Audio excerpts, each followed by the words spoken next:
श्री कनकधारा स्तोत्रम् अंगम हरेः पुलकभूषणमाश्रयन्ति भ्रमराङ्गनेव मुकुलाभरणं तमालम् अङ्गीकृताखिल विभूतिरपाङ्गलीला माङ्गल्यदास्तु मम मङ्गलदेवताया मुग्धा मुहुर्विदधति वदने मुरारेः प्रेमत्रपा प्रणिहितानि गतागतानि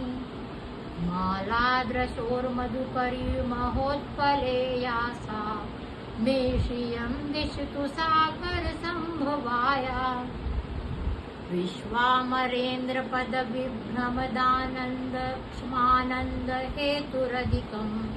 मुर्विद्विषोऽपि ईशन्निषीदतु मयि क्षणमीक्षणार्धमिन्दिवरोदर सहोदरमिन्दिराया आमीलिताक्षमधिगम्य मुदा मुकुन्दमानन्दकन्दं निमेषमनङ्गतन्त्रम् आकेकर स्थितकनिनिकपक्ष्मनेत्रं भूते भवेन्मौ भुजङ्गशयाङ्गनाया बाह्यान्तरे मधुजितशितकौस्तुभेया हारावली वहरिनीलमयी विभाति कामप्रदा भगवतोऽपि कटाक्षमाला कल्याणमावहतु मे कमलालयाया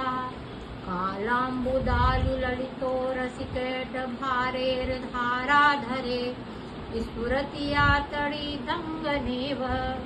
मातुः समस्तजगतामयनीयमूर्तिर्भद्राणि मे दिशतु भार्गव नन्दनाया।